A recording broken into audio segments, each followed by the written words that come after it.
das nossas atividades, mas não menos importantes. E agora à tarde, então, nós teremos uma conversa com o professor Pennycook e após a conferência de encerramento. E para conduzir essa conversa, eu convido o professor Kleber Aparecida Silva para conduzir a mediação desse momento. Seja bem-vindo.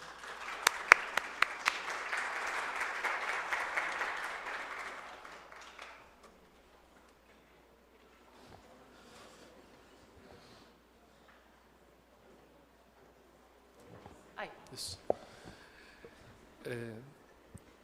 Boa tarde para todos vocês. Sejam todos muito bem-vindos, bem-vindas. You're welcome. Agora nós vamos ter a oportunidade de ter uma conversa com o professor Alastair Pennycook, que é o nosso grande homenageado desse evento. E eu vou convidar a minha querida amiga Clarissa Jordão, que ela vai explicar como nós vamos fazer essa conversa. E queria agradecer e convidar a professora Clarissa Jordão para fazer parte desse momento também. Seja bem-vindo, Clarissa.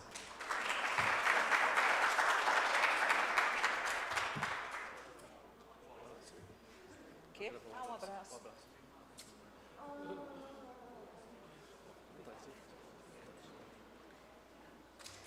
Boa tarde. Bravos conferencistas que estão aqui nesse último dia do nosso encontro. A nossa ideia aqui é fazer um bate-papo, uma conversa mesmo, principalmente com o professor Alastair Pennycook, but not only. Então, a gente gostaria de também interagir com outros palestrantes que vocês queiram interagir, que estejam aqui presentes. Em alguns momentos, a gente está conversando ali com o professor Pennycook, em alguns momentos ele pode também se dirigir a outros palestrantes, enfim, fazer um bate-papo, algo mais informal. Nós temos algumas pessoas que estão assistindo online, essas pessoas também vão mandar perguntas, e aí a ideia é fazer isso, né? A mediação, eu estou entendendo, chefe, que a mediação vai acontecer só para fazer essa orquestração dos comentários, né, das perguntas e tal. Então, acho que é isso, né, Kleber? Tá explicado? A gente vai ter 2 microfones, um microfone aqui nesse vão, na escada, e outro ali. E aí as perguntas, como está sendo transmitido, quando houver alguma pergunta, se vocês puderem se levantar e só começar a falar quando o microfone chegar até vocês, a coisa vai funcionar melhor, tá? Porque o pessoal que está à distância possa participar também e acompanhar com mais tranquilidade, tá? Se vocês quiserem mandar perguntas por escrito, pode mandar. Se quiser fazer em português, pode fazer. Se quiser fazer em inglês, pode fazer. Em outras línguas também, mas aí a gente vai ter que pedir ajuda aos universitários, porque aqui só português e inglês mesmo, e olha lá ainda.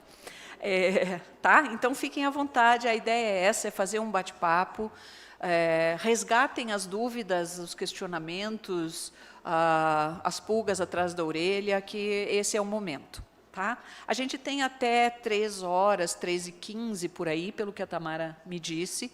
Hoje, como é o último dia, a gente vai fazer um intervalo um pouquinho maior para as pessoas conseguirem, né, interagir, trocar cartões de... Ninguém mais usa cartão de visita, né? Mas, enfim, né, trocar contatos e tal. Então, a gente vai fazer um intervalinho um pouquinho maior hoje, considerando essa contingência. E aí, acho que isso. É isso. E se a Clá e o grupo concordar, aí a gente vai tentar voltar às atividades em ponto às 4 horas da tarde, porque a professora Rico Kubota está no Japão. E 4 horas da tarde para nós, aqui no Brasil, é 4 horas da manhã para ela do outro dia. E ela se predispôs a participar na madrugada. Então, aí a gente vai... Eu gostaria de contar com a colaboração de todos os colegas. Aí nós vamos ter o Tian e a professora Ryoko Kubota, direto do Japão, conectada, tá bom? Se a gente pudesse... no horário de Brasília, 4 horas, tá? Sim. Horário de Brasília, 4 horas. Então, é com imenso prazer, com uma grande satisfação, que a gente vai ter uma conversa agora com o nosso grande homenageado, o professor Alastair Pennycook. Seja bem-vindo. You're welcome.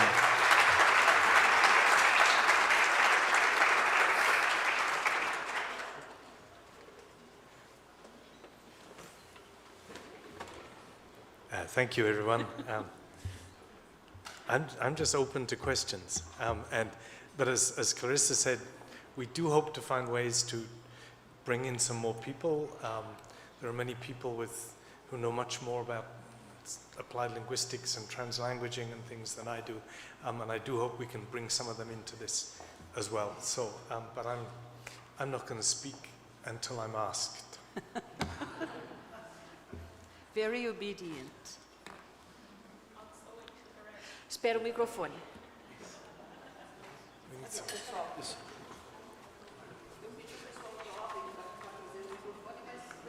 Não, mas eu posso ir.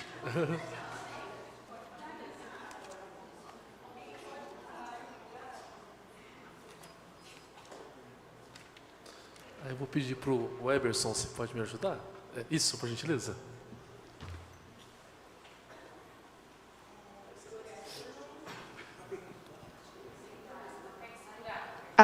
Okay. Good afternoon, everybody. Too tired to be with my shoes. So nice to meet you again. Pleasure to be here. It's my first time in Jekau. I'm loving it. My name is Jussara. I am a professor and a teacher in Amazonas. Yeah. And I was so anxious to ask because this is a question that came from the lecture of Tuesday, yeah? So I would like to ask, in your lecture, you've said that we need to be part of the change, yeah? And as teachers, I would like you to say in which place and which sections of society that we can help. Thank you.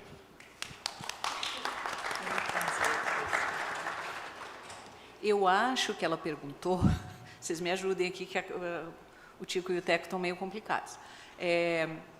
Se referiu a uma fala do professor Pennycook, né, a fala dele de abertura, em que ele mencionou que nós temos que ser parte da mudança, fazer parte da mudança.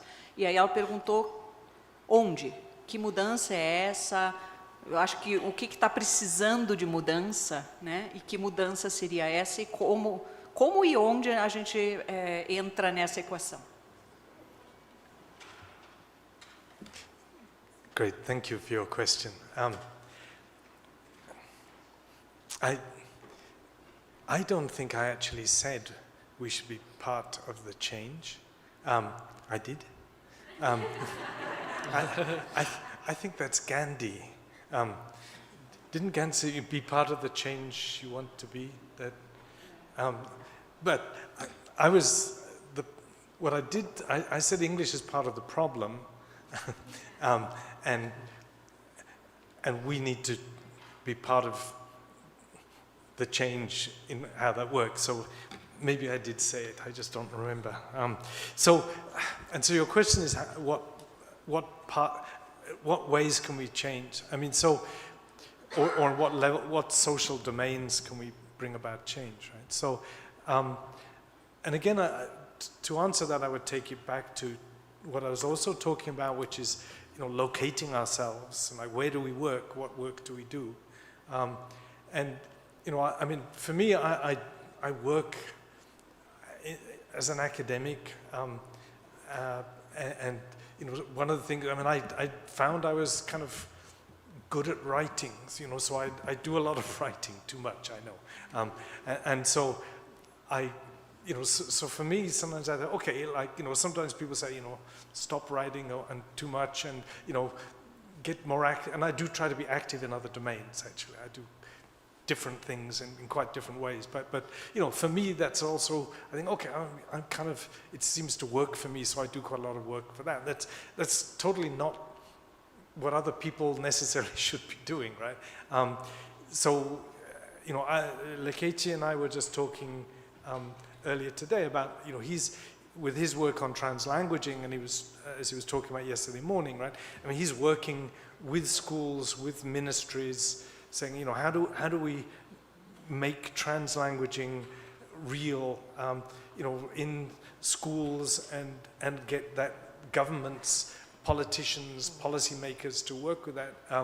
And I mean, the other point we were talking about just earlier was that, when we work with teachers, the point about something like translanguaging and teachers is that many of them that's what they're doing.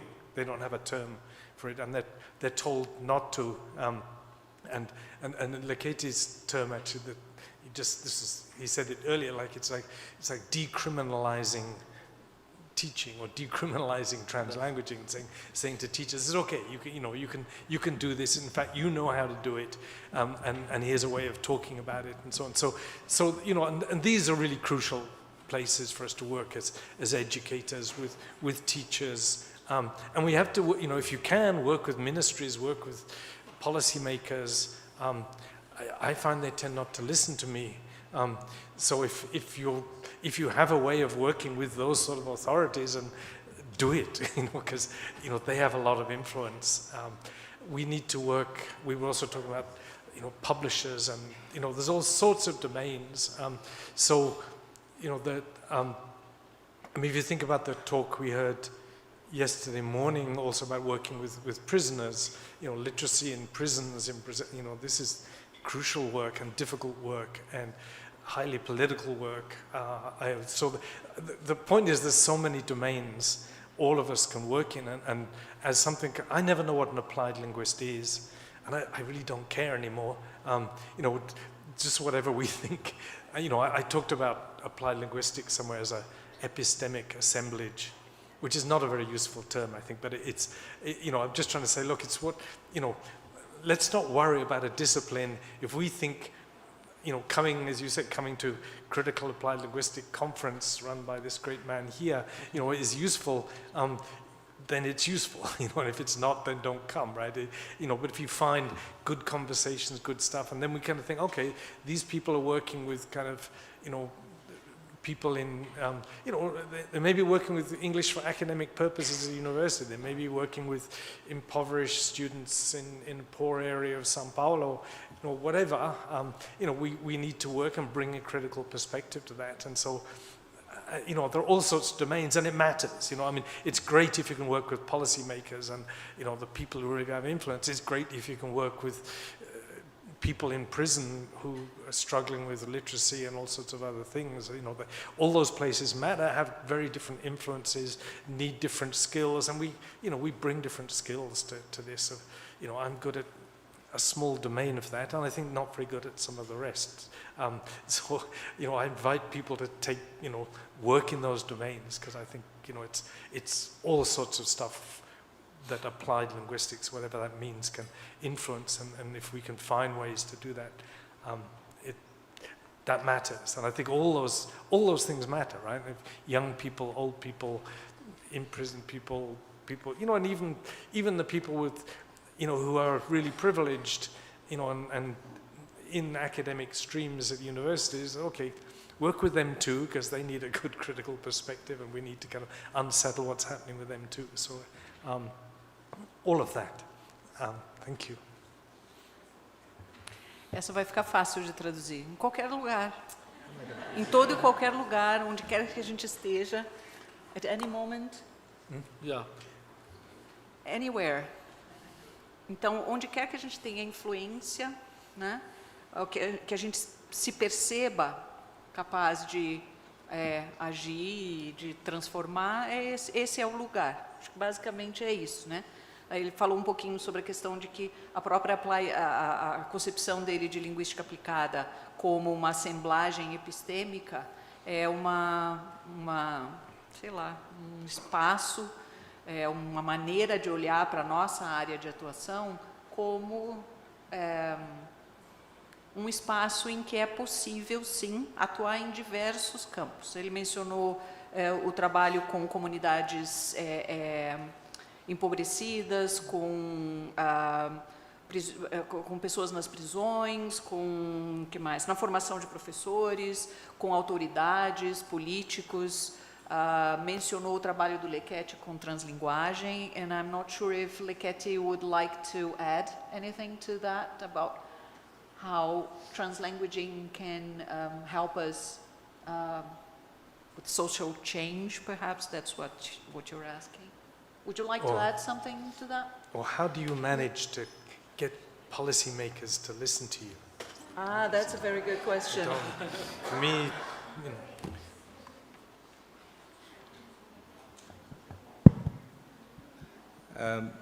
That's a very good question. I'll start by saying we become humans, we humble ourselves, and then there's a trap, or the academics tend to be trapped in the fictions of our imaginations, that we are ivory towers, we are doing intellectual work for promotions at university level, and we oftentimes look down upon the communities that we serve. And because of that, the communities that we serve mistrust us. They don't believe, they think that we undermine them. And most of the politicians and the policy people that we talk about actually have a problem that you are not talking to them, but you're actually critiquing them all the time what they hear universities saying something negative about what they do. Then I had to go down and say, if translanguaging is something that I have to live for, to change a human life, I'm going to humble myself and go into the trenches, which means beginning to change the language that I use and begin to say, what can I learn from you? But first I have to recognize what is already good about you. And that's how the journey of translanguaging in South Africa went on, because they didn't think that we're looking down on them. But the key was in also, as we talk to them, say, don't you know, you're also in schools. And the teachers, when you talk to the teachers, they say, we are already doing this work, but somehow they're using it surreptitiously. They think that somebody out there is going to punish them. And the way we did it was to say, but who are you afraid of? Because I'm afraid of a district director. Then I go to the district director. Why are you saying you can't use more than one language? Say, no, it is the policy. And then you say, show me the policy. And then when they pull out the policy, you find that some of the stuff that they're saying are just practices. They are not necessarily the policies, because the policy is multilingual education. And isn't saying so. Most of this is inheritance of some practices that were in there. And academics, us here, we are the ones that are supposed to bring about the change, because I got to realize that a politician was also once a student, right? So we are sitting in universities and we say, no, the policy must change, the government must change. But all these people that are in government, they come from us, the most highly educated people.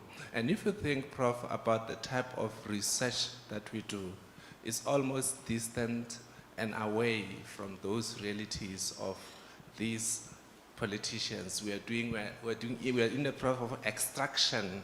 We're getting the data and we sit out there and we analyze it and we write such a scathing attack on how the government is not doing what it's supposed to do.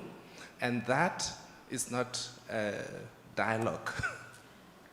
You're actually pushing away the same people that my experience with dealing with the people in education is that they actually want the same thing as we do, but it is in the language. We are too sophisticated.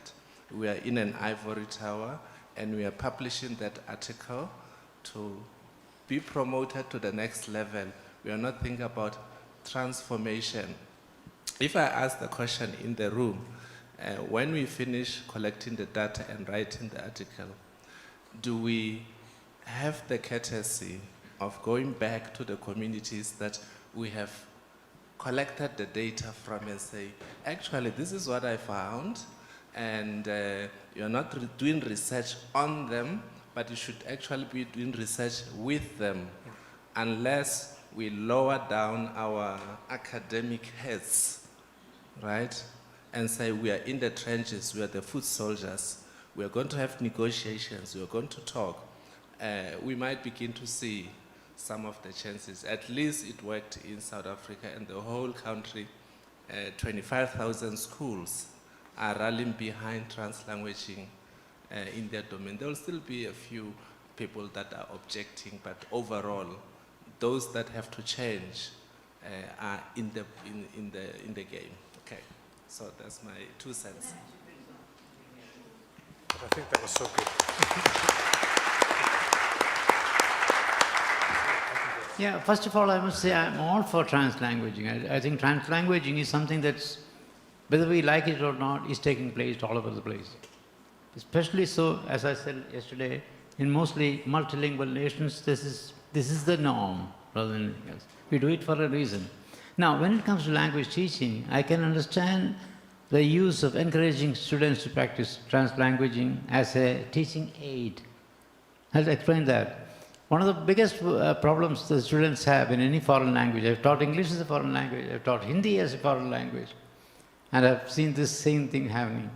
We insist, for some reason, one mysterious reason, we have the habit of insisting that the conversation should take place always in the target language and nothing else. The mother tongue or any other language is off the limits. And that gives unnecessary anxiety. People get stuck when we are speaking a foreign language. When we are learning a foreign language, it's but very common that they get stuck on that and they get worried. Oh, what do I do? No, how do I get out of this rut? And that's the moment he said, okay, there is nothing wrong with you resorting your mother tongue. Most of us do understand the other language. In India, it's most of us, because many people don't understand the language, the mother tongue of the speaker, the student. What I'm saying is that, okay, that as a teaching aid, okay, to alleviate this pressure, tremendous pressure on the students. But what I don't understand is what good does it do if you take it as a goal in language teaching? Okay?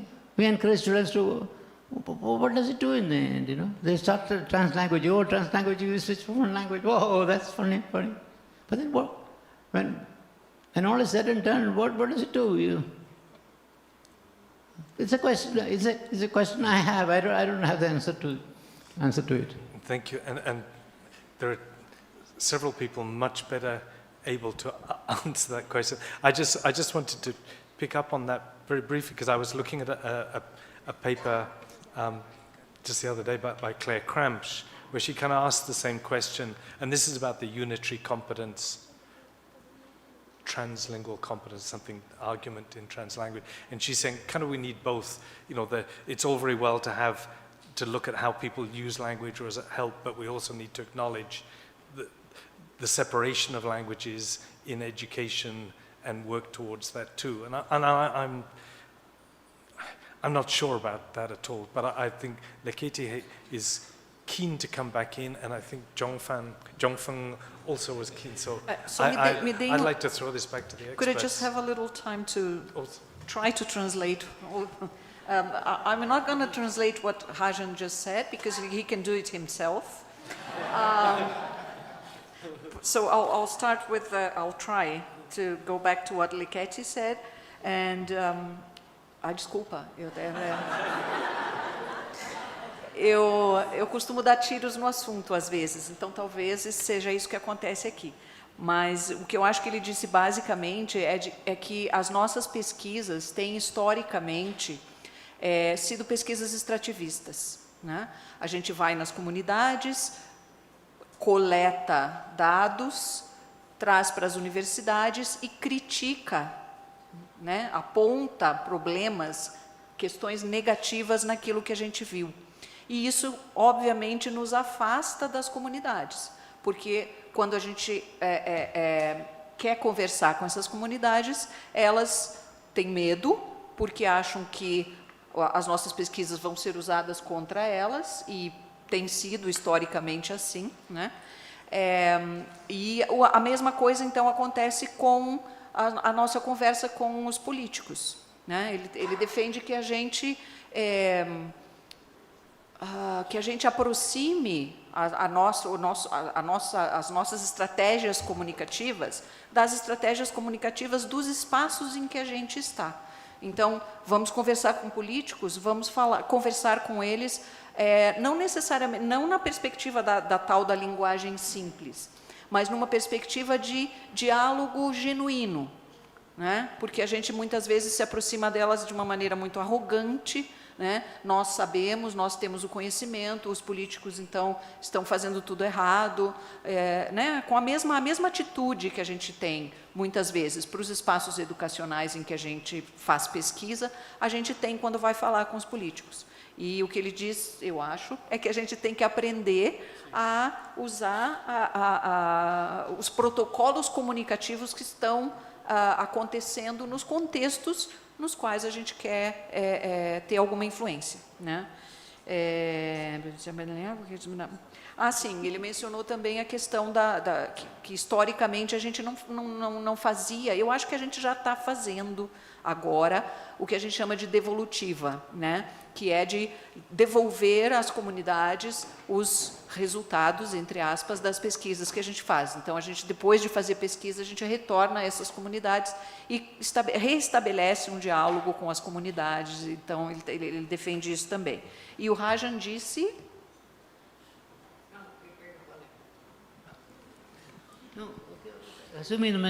Resumidamente falando, o que eu queria enfatizar é o seguinte: eu sou entusiasta, primeiro, de translanguaging, né?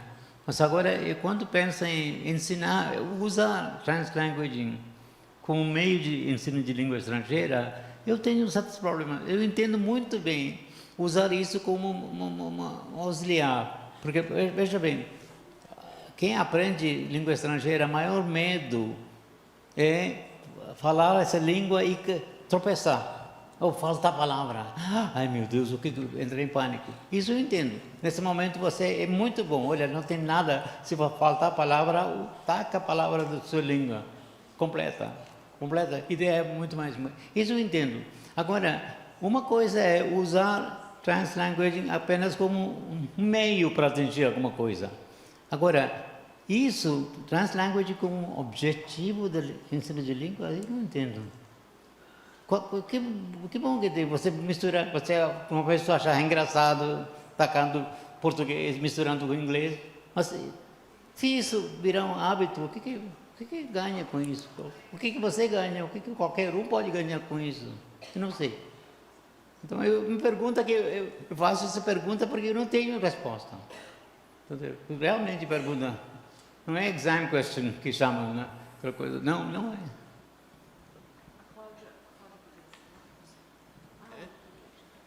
Well, the reason that I'm coming back is when Prof. Ajahn speaks about translanguaging as a teaching aid, right?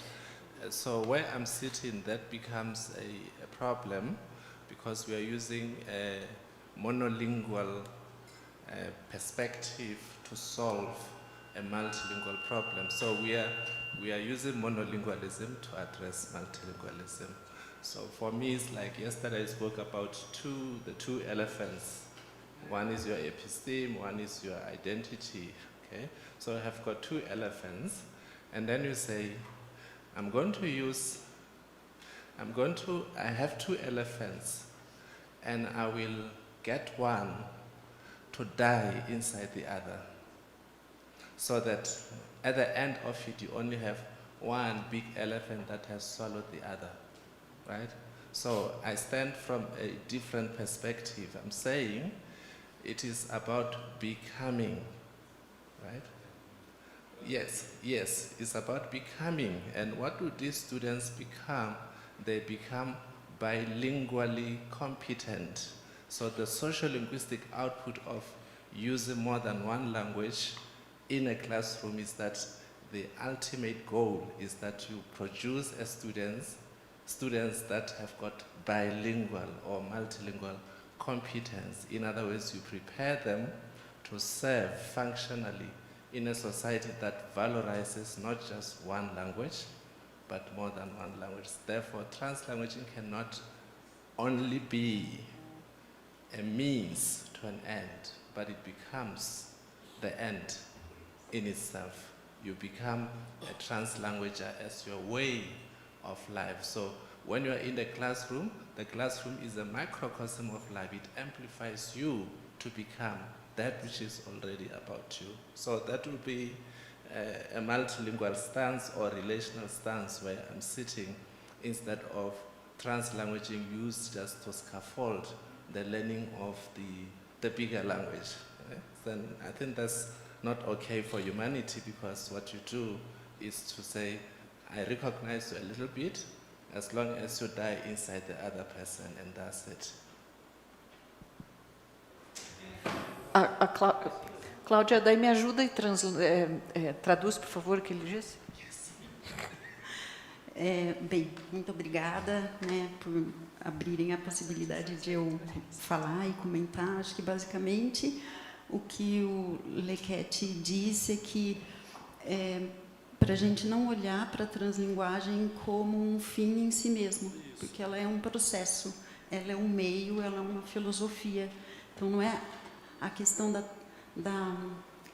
relação só entre línguas, de se falar uma língua nomeada ou outra, que vai se relacionar com o quê, mas entender esse microcosmos que é a sala de aula, toda essa potência, e como esse processo de tornar-se em meio também às línguas nomeadas é importante. Então, assim, acho que foi isso, Clarissa Kleber. Também acho. E eu iria só comentar, gente, posso Pode. comentar? Assim, eu acho que translanguaging is a fuzzy term. E eu acho que também a gente, na linguística aplicada, a gente está aprendendo a não definir tanto o que é isso, o que é aquilo, é isso, não pode ser para mim, tá? Como eu vejo. E eu acho que é muito importante, a gente está falando de transformação, e aqui eu vou ser breve, né? Mas, assim, translanguaging, para mim, como eu coloquei na minha palestra, ela pode ser muita coisa. O que ela representa a partir de todas as vozes que me auxiliaram a entender um pouco o que é isso. Eu entendo da onde veio, da questão de países que são oficialmente multilingües. Eu acho que foi isso que me encantou. Eu acho que tudo, como a Ofélia fala, translanguaging é uma energia, que é muito o que ele... entre mundos. E, para mim, então, isso passa a ser uma filosofia. Eu acho que tudo que a gente consegue se apropriar para a gente poder nos inspirar, para conversar com as pessoas, para dialogar e poder ter vontade de transformar o mundo por aquela perspectiva, eu acho que vale. Né? Então, para mim, translanguage é isso, foi aquilo que me desacomoda. Então, para resumir, eu concordo muito com o que o Lequete está trazendo. E, assim, para mim, translanguaging, para outros autores com os quais eu dialogo, é mais do que, olha, que língua que está aqui. Porque é o processo. Para mim, se fosse resumir, é um constante processo de transmutar, de translinguar, de transknowledging, de transgredir, de transgressão. E aí, para mim, está sempre ligada à justiça social, seja o que isso puder significar. Então, já é esse movimento de sempre expandir. E, por fim, eu acho que ela me ajuda a pensar em maneiras mais concretas, porque o que está no centro é isso. Que não é só que língua, mas quem é que tem o direito de falar essa língua nomeada? E a questão de propriedade, língua como... Né? Então, já conversei com Sávio, com Clarissa, tem ligação com língua franca, não tem, sempre tem alguma coisa, mas, por fim, é isso. Acho que é o processo, é uma filosofia, e que vai muito além. É um dos aspectos é essa questão de que línguas nomeadas está aqui, mas mais importante que isso é por que está aqui e o que isso nos faz sentir, como isso afeta a sala de aula. Então, acho que é isso, para mim. Cláudia, fala tudo de novo em inglês agora, por favor. I'll try to speak less, okay? I think that translanguaging is a fuzzy term. So the most important thing to me is how it makes me feel how in applied linguistics, I think that the most important thing then, rather than defining something and say what something is, how I am affected by all this kind of philosophy. If it inspires me to make social change, I think this is the right place for me to be. And I think, so to me, translanguaging is more about a philosophy of language than interconnecting named languages. It's one possibility, but as Ophelia says, Garcia, translanguaging is the energy between words, entre mundos. So this is what inspires me. So if we had to look at named languages and how they affect people, how they affect the right people have to say who they are in the world, I think it is part of the translanguaging stance. So I think it's very important for our, I don't know if eu não sei se eu estou traduzindo certo, I don't know, I'm saying something similar, okay? But for our language education in Brazil, it's very important because I think many things are important, but it helps us to always question the right we have, how we feel when we speak another language. So it defies the idea of ownership, and it brings to the place where we are the idea of belonging, the idea of right, and it's always connected with whatever it may mean. And this is the beauty of translanguaging to me. We have to define it together, what social justice might mean. So it can mean many things, but it's a kind of a philosophy that has language as a very important part, named languages, but not only that. It's more of the way we relate to people by means of named languages or not, and how we relate to all human beings, non-humans, and I mean to the world. So that's it. I must say this very quickly, just before I miss the time. As a multilingual speaker, I speak several languages. I have the feeling I never say the same thing in two different languages. What comes out in another language is something else. It's funny though. Yeah. That's what just happened. I said different things in Portuguese and in English, but whatever. I just wondered if Zhongfeng, would you like to comment on this question of the Rajan raised about the as a tool or as a, and we have more questions, sorry. But yes. Yeah, I will just be very quick. Thank you for the question. Because I think to me, translanguaging, we look at translanguaging from micro and macro perspective. On a macro perspective, I think translanguaging really help us to rethink language teaching and learning from a broader perspective, right? If we look at EFL, ESL, right? Foreign language teaching, world language teaching, like what exactly is foreign language teaching? I think translanguaging pushes us to think about the goals, the fundamental assumptions of why we are teaching foreign language, right? Like what is the goal of teaching a person's foreign language? It's not producing another monolingual foreign language speaker, right? Maybe foreign, this word, is already a misnomer.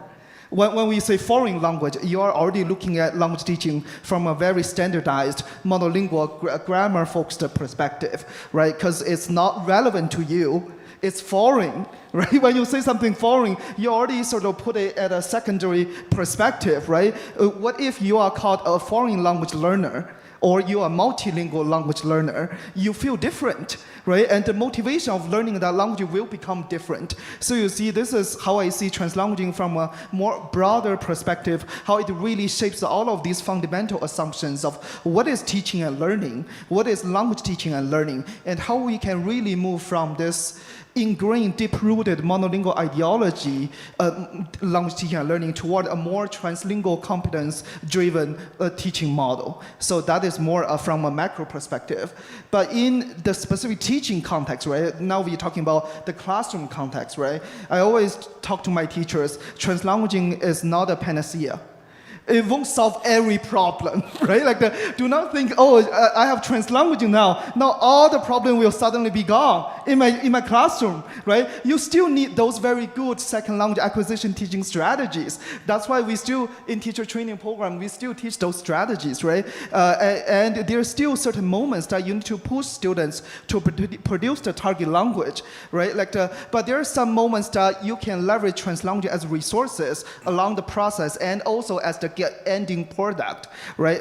So that's why I say translanguaging as a pedagogical approach should be strategically integrated across different stages of the classroom.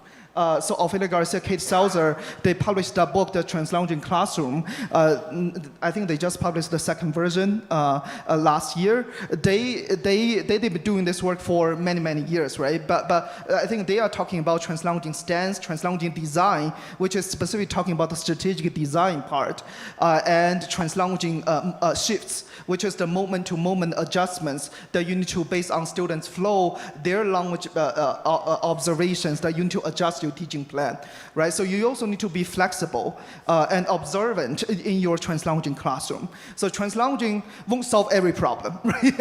and especially when we work with immigrant students, there's a lot of societal issues, inequity issues that we cannot just use translanguaging to solve everything, right? You still need to get to know your students. You still need to genuinely care about your students, right? All of these are still important work. They are all fundamental dimensions underlying translanguaging classroom. And the last thing I want to say is translanguaging is also not either or, right? It doesn't say when you do translanguaging, you just, you just translanguaging creatively and without any structure, right? This is also connect to the first point. It has to be strategically designed in the classroom, right? And to think about certain moments, how do you design translanguaging in your classroom? That's why we need teacher training, right? But usually the first step is, do you really see your students as multilingual competent beings? Right? Do you really value their multilingualism as resources in your classroom? Right? I always say it takes a lot of time to unlearn before you relearn something. Right? A lot of times we actually trying to unlink ourselves from those deep-grained monolingual ideologies in our teacher training program. Right? Sometimes we still sort of haunted by those ideologies, right? Because the society is still functioned based on this monolingual model, right? So I hope this is helpful. Thank you. Well, you better translate. Thank you very much. Yeah, I will ask for a translation. Diogo, aproveita e traduz o que ele falou em inglês, por favor. Eu estou terceirizando aqui a função. Gente, eu acho muito difícil traduzir. Não é uma brincadeira, não. Eu não sou profissional. I'm not a professional translator. No, but I asked Diogo to... Tem que levantar, né? Oi? Precisa levantar? A câmera pegou, precisa levantar. É que tem o Diogo, acho que o Diogo pediu primeiro, daí depois eu passo para ti. Pode ser? Ah, tá bom. Tá. Clarice, é para fazer isso mesmo? Ai, por favor. Então, eu acho que eu vou tentar traduzir um pouco e colocar um pouco do meu também, né? A palavra do outro é a minha palavra e vice-versa. Que eu acho que o professor trouxe é que, eu vou começar pelo final, primeiro passo é enxergarmos os nossos alunos, né, como seres bimultilingües. Se a gente tem essa consciência em sala de aula de que os recursos que eles trazem, semióticos, linguísticos, enfim, como a gente quiser chamar, são valiosos para que desenhemos, pensemos em estratégias. Eu acho que estratégia é a palavra que ele mais utilizou, né? A gente pensar estrategicamente em como pensar aulas de línguas pautadas no translinguar. Então, ele traz essa perspectiva da translinguagem pedagógica e que os outros estudos feitos sobre multilinguismo e bilinguismo, eles não devem ser deixados do lado de fora da sala de aula. A gente ainda precisa discutir outras questões que talvez a translinguagem não vai dar conta, e na verdade nem talvez não vai dar conta porque não foram pensadas para aquelas questões, né? A gente não pode pensar no estudo de uma língua como língua estrangeira, segundo o adicional, como se esses estudos não fossem importantes, em certa medida, a depender do grupo que nós tenhamos. Então, é importante a gente conseguir mesclar, né, a gente conseguir fazer um diálogo entre abordagens para que a gente tenha a translinguagem aí como um belo recurso, um meio para ensinar línguas. Eu acho que foi isso.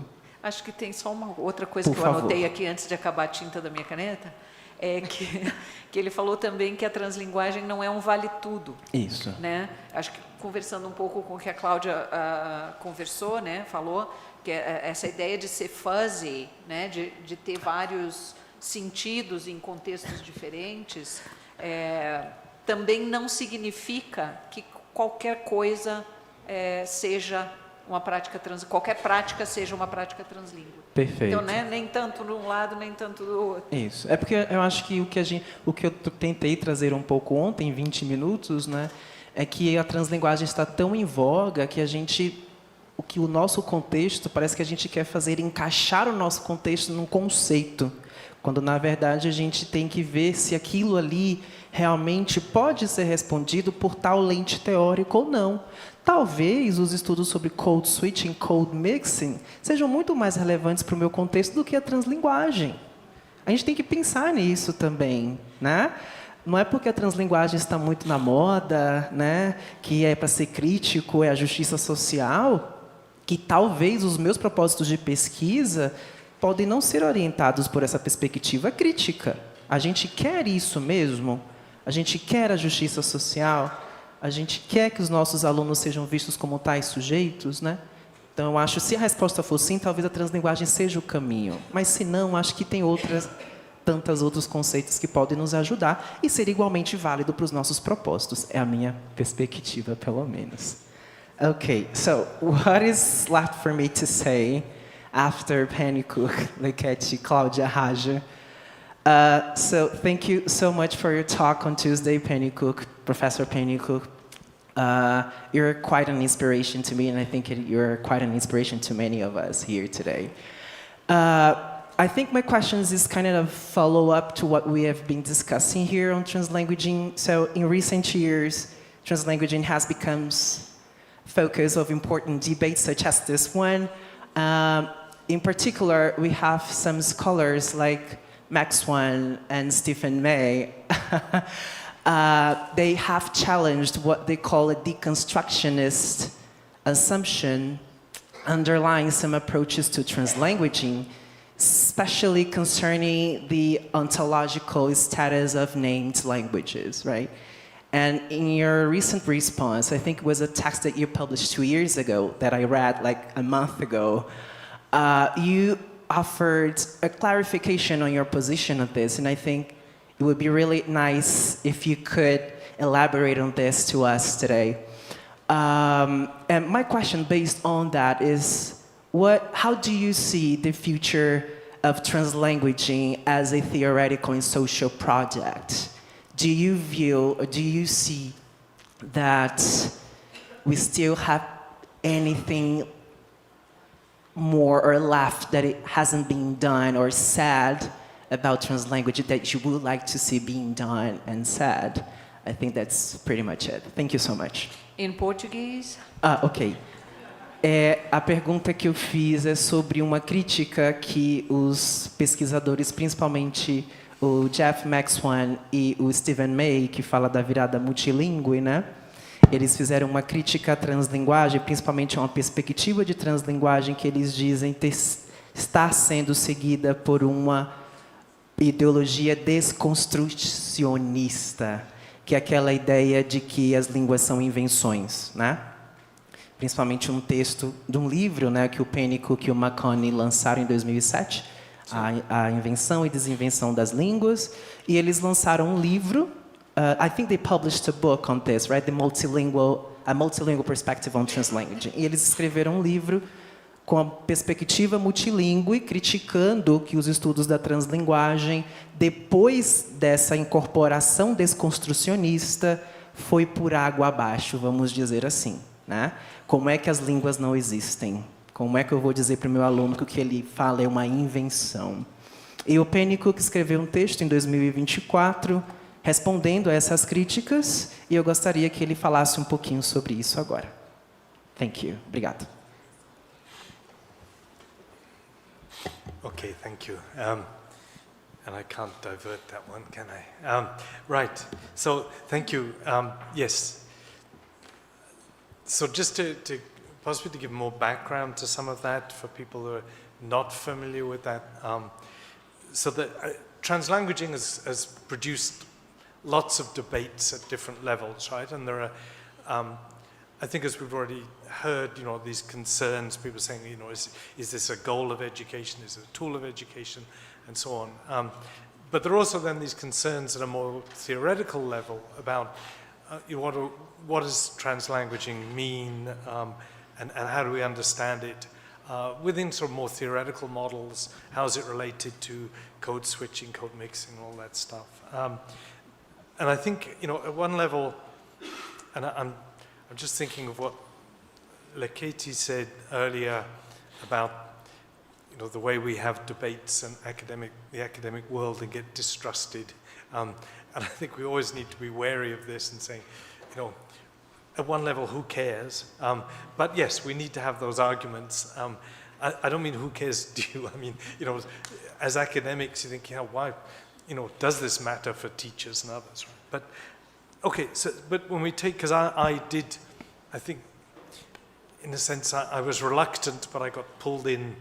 I thought, I don't want to do this. I don't want to get caught. It's not really my argument. But so McSwan, and yes, as you said, he's got an edited book, and they talk about a multilingual perspective on translanguaging. And from McSwan, so I mean, and there's a number of other people in that book, and to me, there are very different perspectives in that. Some I kind of agree with, and you mentioned Stephen May.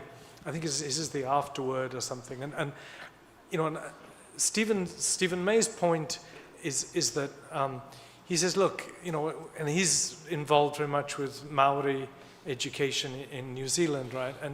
And Stephen says, look, if you can't have a Maori-only educational, Maori-only classroom, where else can you have it? I mean, he said, we haven't got Maori-only anything else, so if I can't have a Maori-only classroom because people want to use English in a Maori classroom, aren't we denying a kind of a right to just have Maori there? And I think it's a good question, right, for all those interested in kind of translanguaging and multilingualism, and at the point where, you're trying to make, keep strong a language spoken by a minoritized community, isn't there a case to say, actually, let's keep English out of this, and just say, let's have as much Maori as we can. So I think there are interesting arguments about that we need to keep having.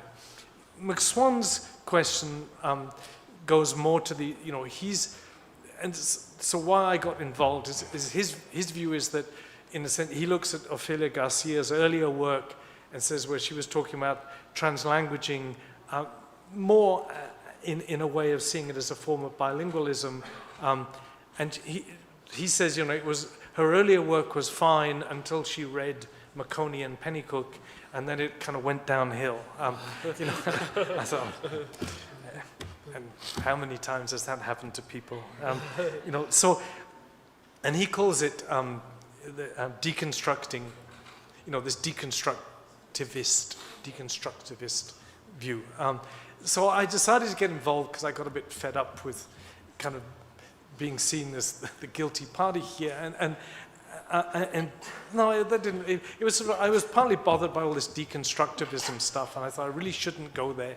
But I want to say actually deconstruction is kind of, it's an important philosophical move that goes back to Derrida.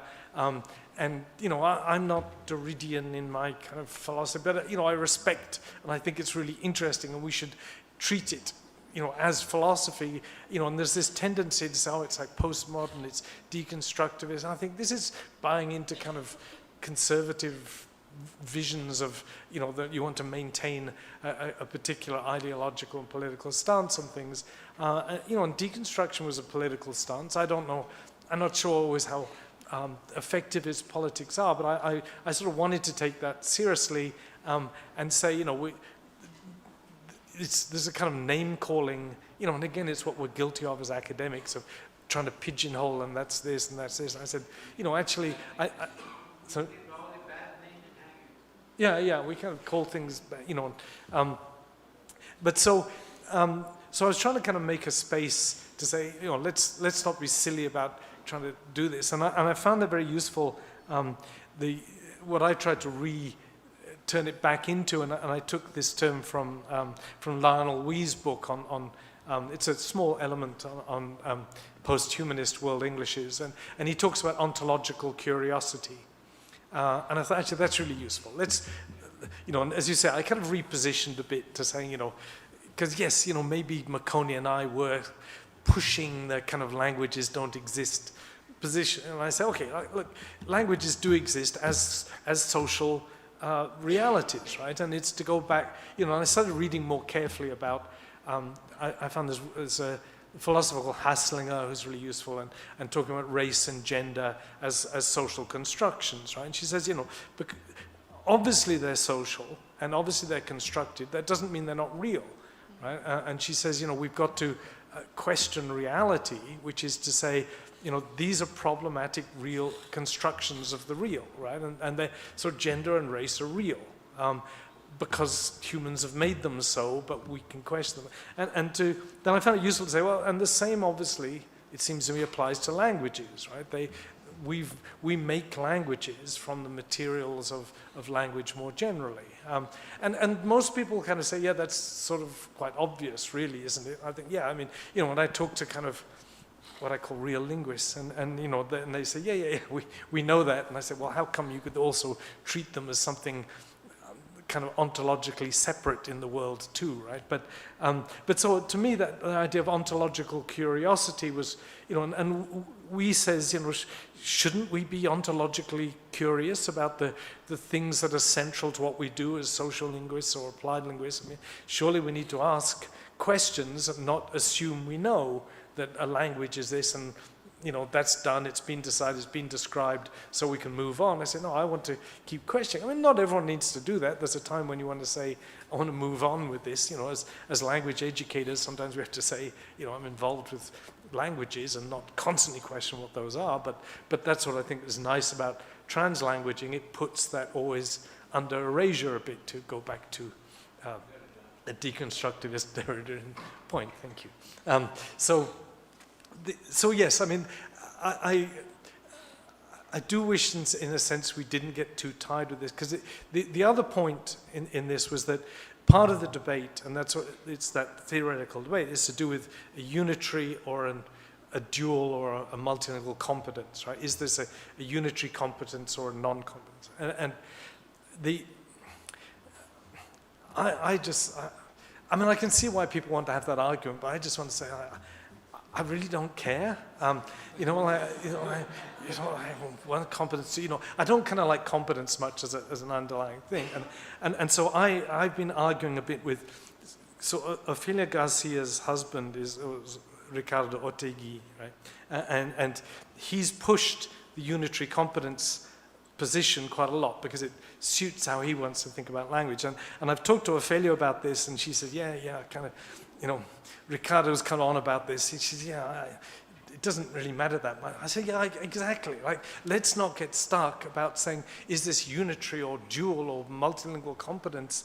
It's, at least for those of us in sort of social and applied linguistics, we say, look, we've got more important stuff to get on with than worrying about this idea of a single or a dual competence. So I kind of entered it a bit, and because they get very much tied up with the idea of idiolect, and I just decided I really don't like the idiolect as a concept. And I'd say I've been saying we should get rid of, not use the idea, forget idiolect. It's the idea that there's this, people have a single competence, and Ricardo in that, I mean, one of the problems is that one of the articles that Ricardo did with Ofelia Garcia and Reed, I think he's called. They say, explaining translanguaging, and they kind of define it and explain it.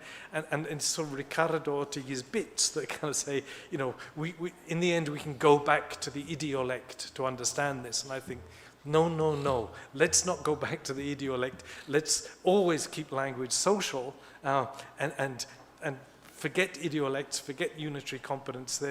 For most things in the world, I don't think they're useful ways of thinking about that. So I've got more involved in those arguments than I want to be, because I'm not sure how far that takes us. And I think, if as academics we get too caught up with worrying about that, we're missing the point, which is, I think we've heard so eloquently from Leketi and Zhongfeng that, this is about much more, and philosophy from Claudia, this translanguaging can do a lot. And, this is a failures point. It's a political, social movement, and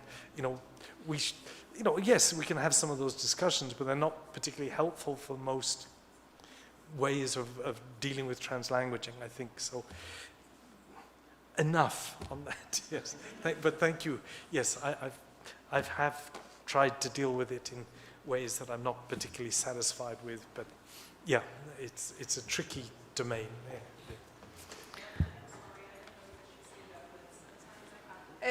Diogo, precisa pegar o microfone por causa da transmissão.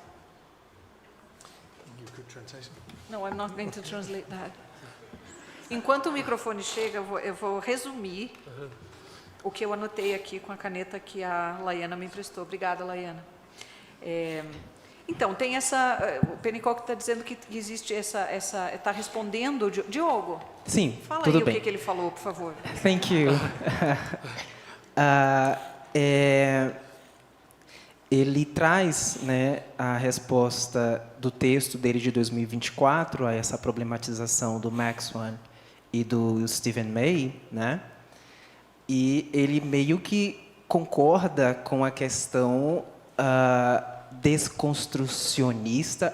Como a gente traduz? É desconstrucionista, desconstrutivista, whatever, um desses dois, que é esse movimento que vem lá, da década de 60, pós-estruturalista, para questionar as questões, como língua, identidade, e era isso que ele e o Marconi estavam fazendo em 2007, questionando se nós temos invenções, de raça, gênero, então a língua pode ser entendida também como uma invenção, mas não que elas não existam. Porque se foi construído, foi inventado, elas passam a ter uma existência real, na vida das pessoas. As pessoas passam a se identificar como falantes de português, de inglês, Então isso eu acredito que tenha sido deixado de lado também, que eles chamam the real effects of language invention, Os efeitos reais da invenção da língua no corpo das pessoas. E pelo que eu entendi, eles falam, talvez a gente tenha forçado muito, essa questão da invenção, mas sem deixar de lado que elas existem, E que ele vai trazer um texto, da Garcia, do Ortega e da Reed, de 2015, que é um texto interessante, publicado por eles, para falar sobre translinguagem numa perspectiva linguística, e eles vão chamar de idioleto, para falar dessa questão dos repertórios, dos recursos linguísticos que nós temos no sistema, para justamente argumentar a favor da translinguagem. E ele fala, em conversa com a Garcia, que talvez pudesse deixar isso um pouco de lado. Vamos pensar realmente na questão da translinguagem como política, justiça social, porque eu acho que a gente vai acabar caindo em algumas armadilhas, e isso são palavras minhas. Mas o Pennycook traz uma questão muito interessante, que é a curiosidade ontológica. Eu acho que é isso que a gente pode levar como uma grande lição, talvez. Temos que estar interessados em questionar, sim, as verdades. Eu acho que a translinguagem permite que a gente faça isso, para que a gente possa realmente continuar construindo outros sentidos sobre o que o termo traz e oferece. Pode complementar, por favor? Não, eu só lembrei da questão da desconstrução, que é essa ideia de colocar essas categorias operacionais que a gente tem como basilares para o nosso trabalho sob rasura, sempre. né, para construir sempre esses novos, se não novos, mas enfim, construir entendimentos constantemente sobre as... Então, não é porque é uma categoria, um construto tão significativo para a gente que a gente não vai questionar, né? Isso. Tem que questionar o tempo inteiro, e é isso que a desconstrução faz. Exato. E foi o que eles fizeram quando disseram que as línguas são inventadas. Mas, para mim também, this discussion is so... I mean, está tão claro lá no texto, Isso. no livro inteiro, no capítulo, que não é que não existam de fato, elas existem, mas enquanto construtos. Isso. Né? Que organizam a nossa percepção do mundo, as nossas disciplinas e tudo mais, mas que não há nada na linguagem em si, né? que faça... enfim. É meio coisa de academia. And he said that. You also said that it's something we academics tend to do. A gente fica discutindo essas questões e aí não chega nos desdobramentos. Fica lá na Ivory Tower e não vai, como o Leketi pediu, a gente não vai lá para as trincheiras. Né? Eu só ia fazer justamente esse comentário, professora Clarissa, que while reading your book with Makani, I would always have that feeling that, okay, how do I tell my students that the language they speak is an invention, that it doesn't exist, right?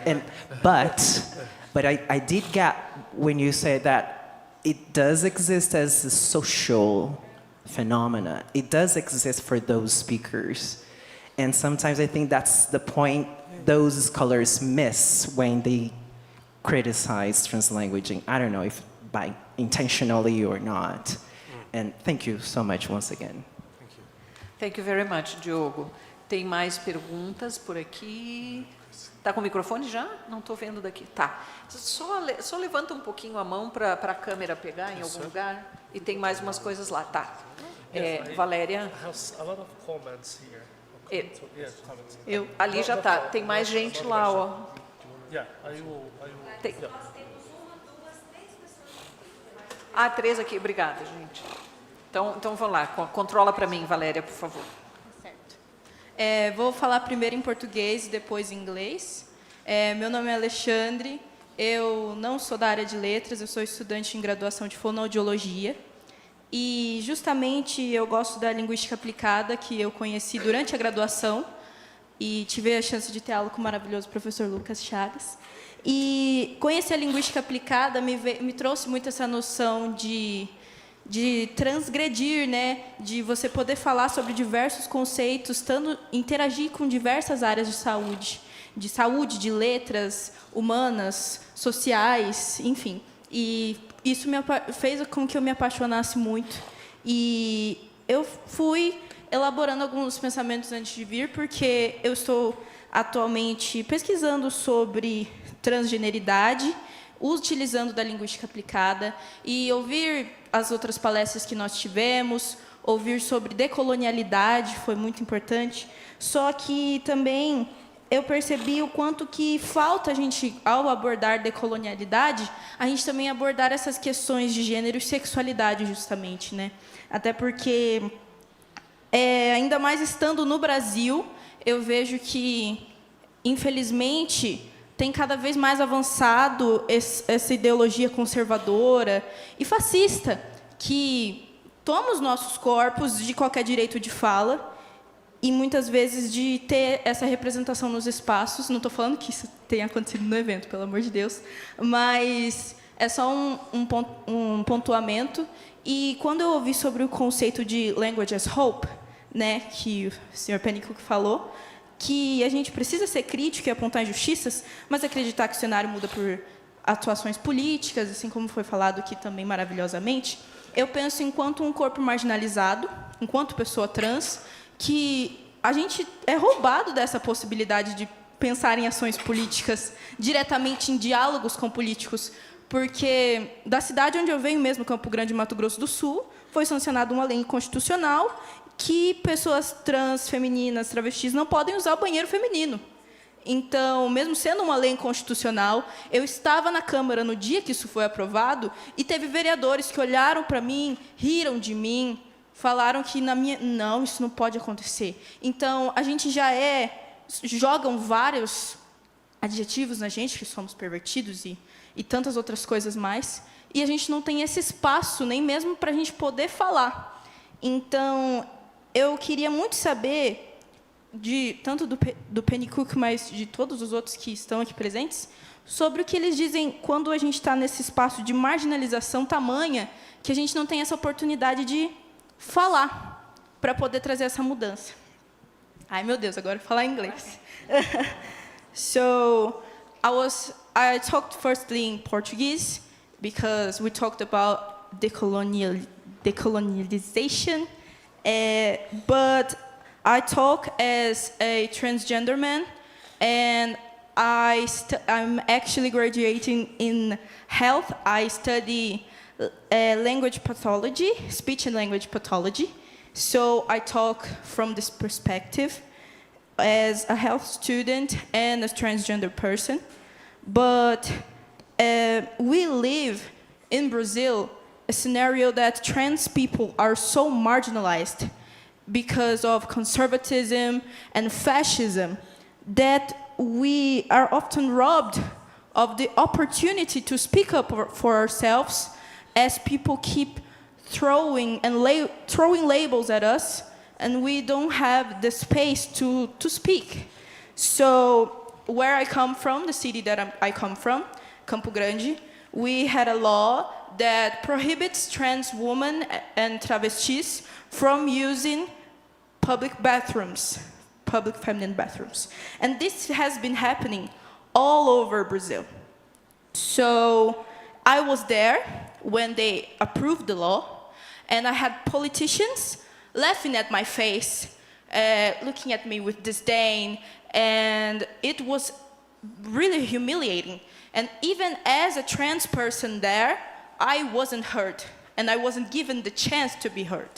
So you talked about language as hope, that we need to be critical and point injustices to have a political change. And that's what I like about applied linguistics. I've realized I forgot to talk about this part, but I know about applied linguistics because I had linguistics during my graduation in my first semester. And I really like this about applied linguistics, that we can talk from various points of view as a health student, as all kinds of researches and areas. So, but coming back to the main point, that we need to be critical, point injustice to have political change. And I do believe that, but as a marginalized group, as a trans person, it's hard to have this political change and go and have a talk with the politicians, as it was said, to cause change, when we're robbed of this opportunity. They don't want to hear us. They want to label us and hate us and persecute us, but we don't really have this opportunity, to speak. So I'm really curious to know about how, all of you can comment, by the way, but I really want to know how, in this perspective of applied linguistics, we can cause this change, this political change as trans people, because it's really hard to make a change when you're not even given the chance to speak. So, sorry for talking so much, but thank you for the opportunity.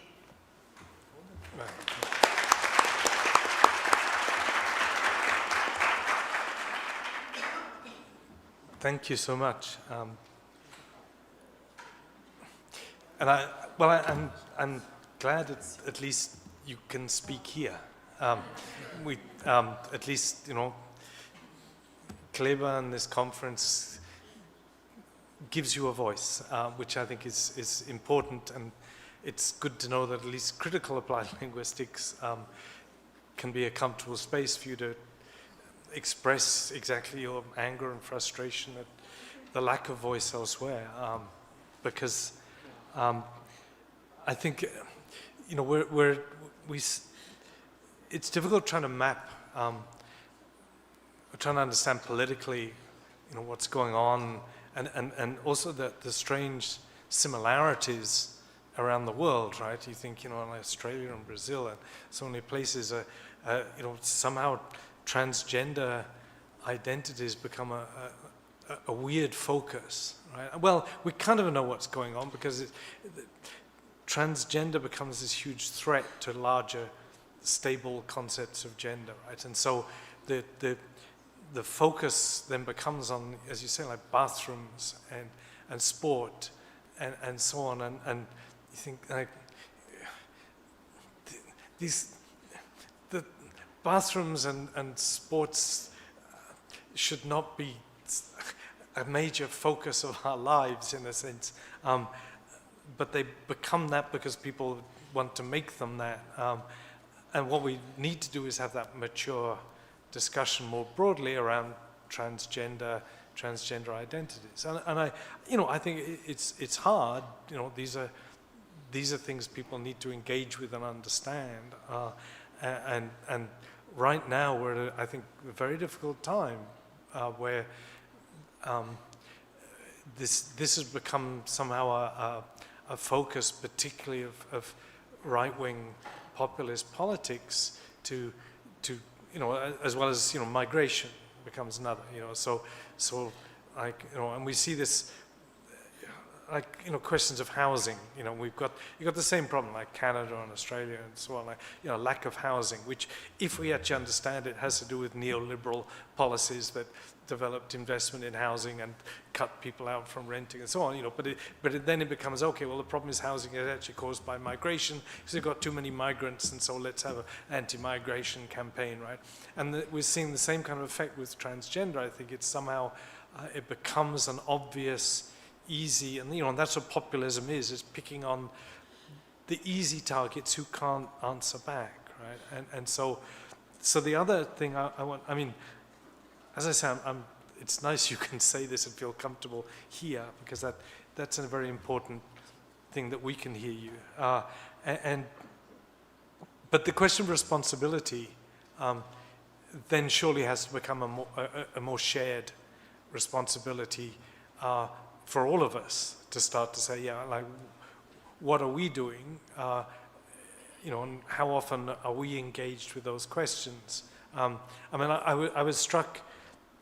I was writing something the other day about kind of locus of enunciation, like where am I speaking from, and kind of this question, like I was writing about decoloniality and anti-racist education things, and saying like, why am I doing this, right? And I read a nice comment by John Bohr, the African-American social linguist, and he was saying, look, too many often white people say, well, it's not my problem. I'm not black, so I'm not going to speak for you. I'm not going to get engaged with this. And he's saying, well, if you don't then you need to do this.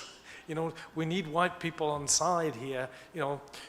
Don't take the front here, but be supportive. And I thought, okay, it's difficult to work out where, how and when to shut up. But I think there is a responsibility that we can't say, okay, well, it's on transgender people to kind of, it's their responsibility to get a voice. You think, no, clearly, we have to fight, and partly it's fighting right-wing populism on multiple fronts. We need to open that space and kind of have all those conversations, and sometimes those are, it's back to the question about, whose responsibility and when, or where can we change? You think, well, it is that conversation when people, friends of yours or relatives start saying, about this bathroom thing. You think, what are you talking about? Let's have a discussion here of what's actually at stake. We need to have those local conversations as well as use whatever tools we have to kind of work with that. But I think that's all I've got to say on that. Maybe we can open to some other people here to comment on this. I think it's a really important question. Thank you. Eu estou achando que o Kleber vai querer comentar, mas espera aí, antes deixa eu só fazer a minha parte aqui, Kleber, só um pouquinho. Então, ele disse que é difícil realmente saber e conseguir esses espaços, mas que ainda bem que aqui é um espaço, né, em que se pode falar sobre isso, né?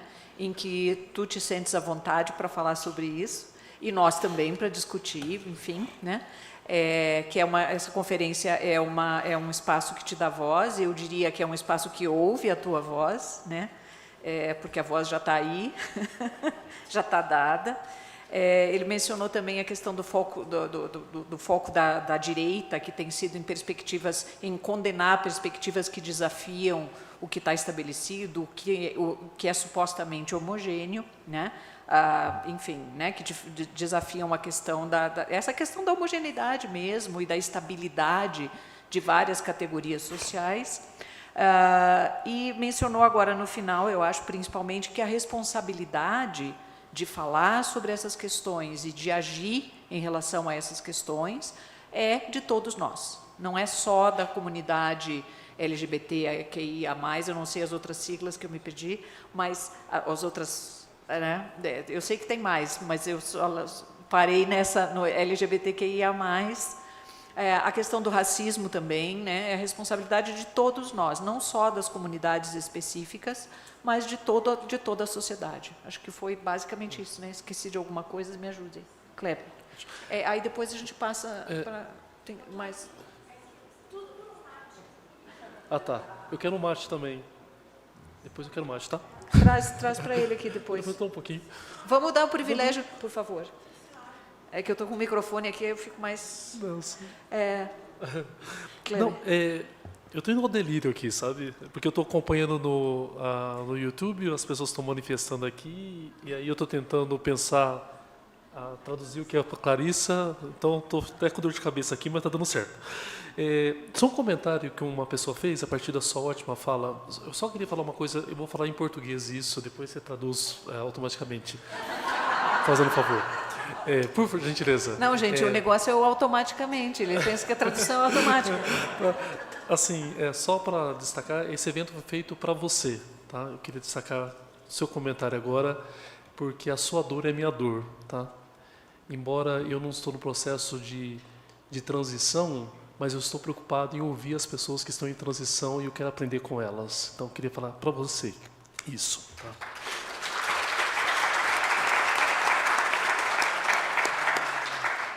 E aí o Sandro fez um comentário, eu vou falar bem devagarzinho, a Clarice vai me ajudar agora, que eu achei bem interessante aqui. Ele falou que os lugares públicos não estão dispostos a incluir as pessoas trans, as pessoas com alguma deficiência, porque elas vêm de uma perspectiva que não legitimam jamais a existência das pessoas. Ele escreveu isso em inglês, mas isso que está dizendo, estou tentando traduzir aqui. E a partir disso, aí ele fez ele realçou o que a Spivak falou no livro dela, né? Será que pode a subalterna falar? Então, acho que essa iniciativa que a gente está tendo de congregar, de fazer eventos, é uma tentativa de ouvir as pessoas que estão na subalternidade e ter uma perspectiva de ouvir essas pessoas, né? Achei um comentário interessante, tem uma ligação com aquilo que o Pennycook havia dito. Public space weren't thought to include trans or disabled people because they come from a perspective that never imagined or legitimated their existence. And, of course, emphasize about the Spivak. Can the subaltern speak? Yeah. Pronto, seguimos. Eu acho que tinha mais alguém aqui que tinha... A Valéria está cuidando aqui para mim. Já vai. Só ergue a mão assim, só para o pessoal da filmagem ver. Tá, obrigada. Okay, so I'm changing, the subject here, but I wanted just to hear your perspective and also, the other speakers here. I'm researching on, it's more like an ontological curiosity. I've read your book about language assemblages, and I remember at some point you also talk about now with the generative language and like machines producing language. So what really is language? That we need to keep asking that question, yeah? And my local context now that I'm researching is the Brazilian university students who want to access opportunities of internationalization. So they are accessing like courses, studying English, and there is this measure that is the hegemonic dictator of what proficiency is. So the CEF, the Common European Framework, the B2 C1s, yeah. So that's and also the organizations like Cambridge or TOEFL that they attest, yeah, they are the ones now who own this right, let's say, to attest who can speak a language and at what level. So I was hearing what you said yesterday, and you mentioned, now I forgot the name, Césaire, yeah, that he chose to decolonize from within. So my question, but I know that's not also a consensus, yeah? My question is, how would you look at the concept of proficiency from, you know, all this decolonial perspective, and also thinking of a practical reality of giving access to university students who need to have some sort of assurance or recognition of their language repertoire to access opportunities. So how can we look at proficiency in that sense? Em português, por favor. Eu não pensei agora na parte do português, né? Mas o que eu disse aqui, como pensando na questão da curiosidade ontológica e como que a gente pode pensar o conceito de proficiência, o que nós vivemos hoje no contexto das universidades brasileiras, para os alunos poderem acessar oportunidades de internacionalização. A questão da comprovação linguística, né, que é esse, digamos, o monopólio, né, dos institutos que atestam a proficiência, baseados no quadro comum europeu, e é algo que dá o acesso também, que permite o acesso a essas oportunidades. Então, olhando para essa questão, né, pragmática, situada do acesso aos estudantes a oportunidades, e olhando em toda essa perspectiva decolonial, como que a gente pode olhar para a proficiência, né, para o que é a proficiência ou o que conta como proficiência? E a ideia de decolonizar de dentro para fora, né, do Césaire.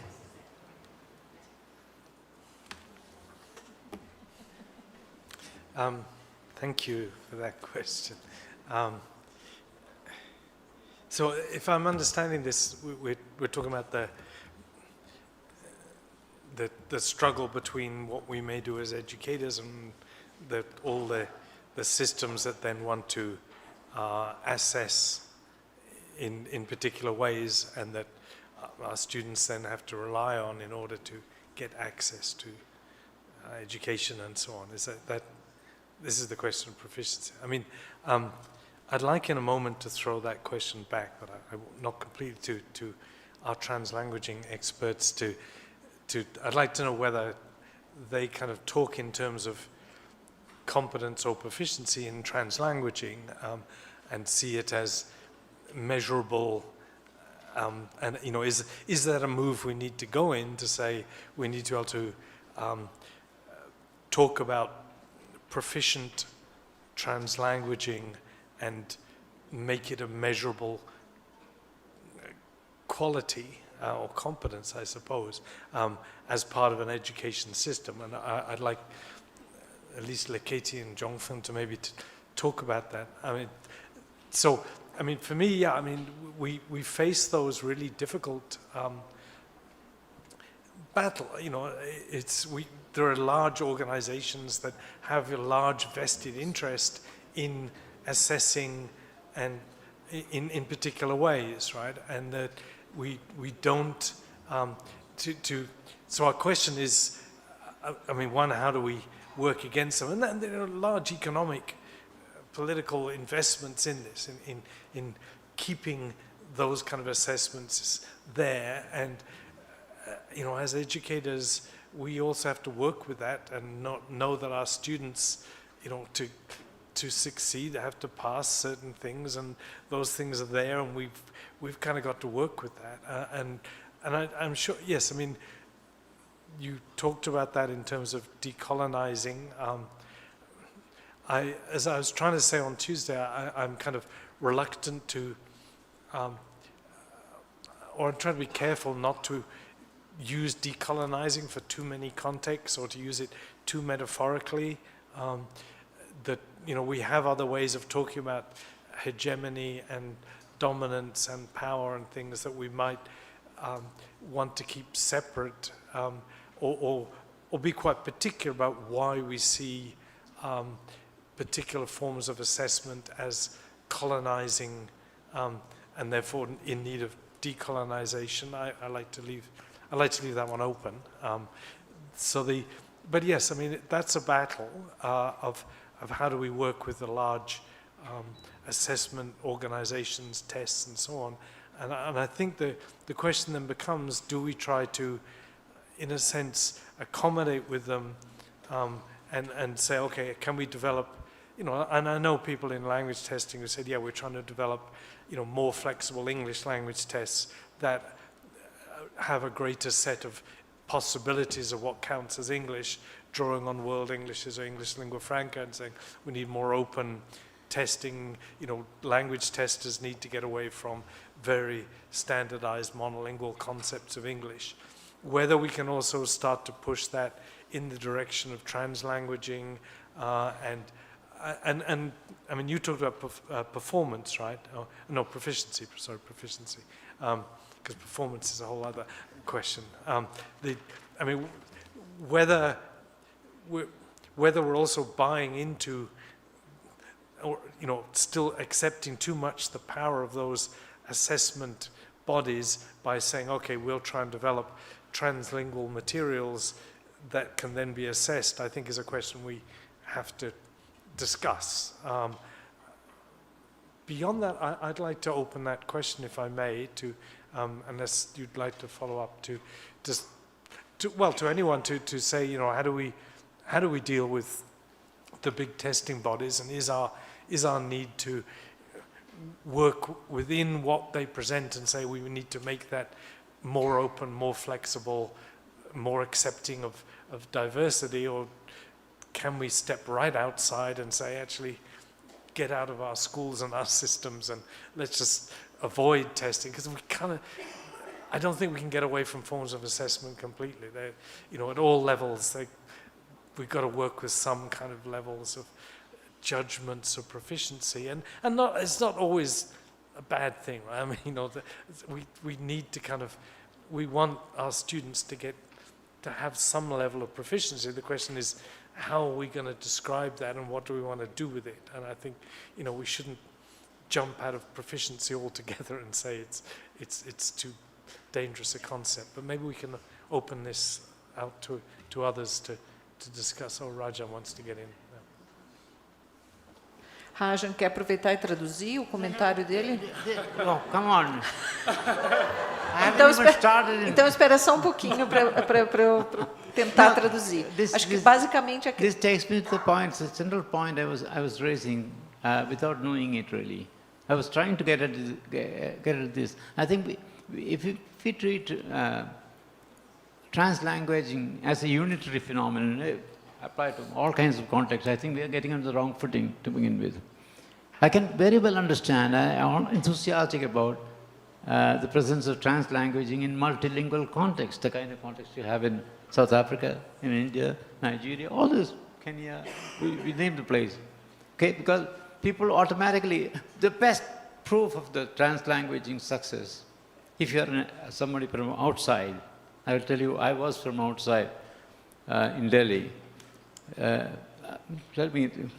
In India, where I lived most of my young, up to 30 years old, I was 32 years I lived there. I was born in the deep down south. And Brazilians know pretty well what it means to be from the south in India. It's exactly what it means to be from the northeast here, and, you know. In the south, they are kind of discrimination, very subtle. In India, it can be very pronounced because the languages are different. Each state has a different language. So the moment we speak our mouth where we are from, it becomes clear. But then I had a different kind of advantage. My father was from the north, my mother was from the south, and I was raised as a trilingual person. Right from childhood, I spoke 3 languages at the same time. I didn't even know that I was speaking 3 languages till I went to school. Okay? Now what happened was that, I remember I was absolutely at ease mingling with people in Delhi, city of Delhi. Except I even had to get this, having a couple of beers, third beer, fourth beer, and somebody would say, he's a bloody son of a bitch from the south, Then he would want to catch it up in the air, but it's too late. I was so, because I'm saying that the natural context, in the social context of practicing multilingualism, this is automatically taken care of. Your social acceptance is the ultimate proof. But then, transporting this to the classroom, that becomes a whole new story. That's a completely different thing. So you can only answer this question by first stating what kind of context are you talking about. The sociological level, as I said, it's just the moment you are not treated as an outsider, you are fully integrated into that society. By knowing, in that kind of thing, it's not the translanguaging in multilingual societies is much more than being able to switch from one language to another. Knowing when to say in what language. English brings in prestige to the speaker, but there are moments in India where English can be troublesome. The typical answer, if you speak English in the wrong context, one of the commonest reprimands is, yeah, tu bhi Angrez ho gaya. It means, since when have you become an Englishman? That's a term of abuse in India, mind you. Sorry.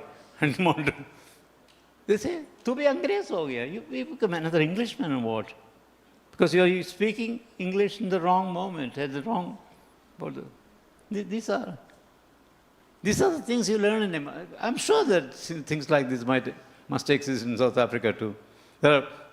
Everybody speaks English, but there are moments when the contextual situation would demand that you speak an African language rather than English at that time. I don't know.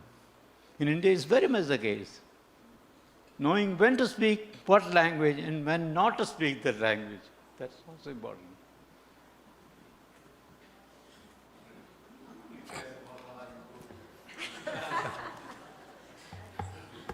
Me pediram para traduzir isso tudo, tá difícil. Vamos lá. Então, acho que na questão da proficiência, o que o professor Pennycook mencionou é a presença dessas grandes corporações, empresas que vendem e que vivem, enfim, da produção e aplicação desses exames internacionais. Ele se referiu a essa dimensão, né, da mensuração da proficiência. Que vira um negócio, né? Um negócio, é um meio de vida. Se compra e vende proficiência, né? Através desses exames aí. Ele também mencionou que ele faz o exercício constante de não usar decolonizar em qualquer contexto, né? Então, que há coisas que não precisam recorrer à ideia de decolonização para lidar, né, com situações. E aí ele sugere também que a gente pense sobre por que a gente sente a necessidade de trazer a perspectiva decolonial para determinados contextos, né, em que outras perspectivas talvez também dessem conta, né. E aí a questão que ele devolveu para a gente foi a questão da gente pensar se a gente quer e se é possível se afastar totalmente dessas corporações, ou das corporações não, mas da importância ou da necessidade de mensurar proficiência, de criar níveis de proficiência.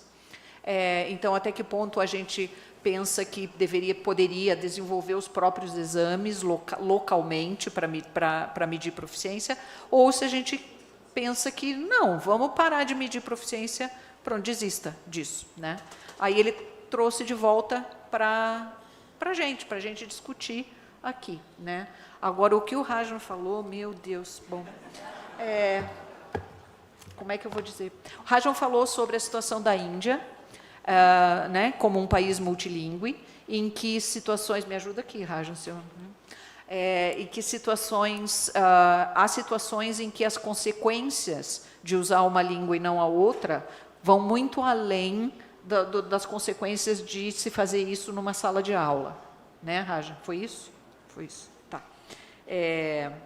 Isso, tá.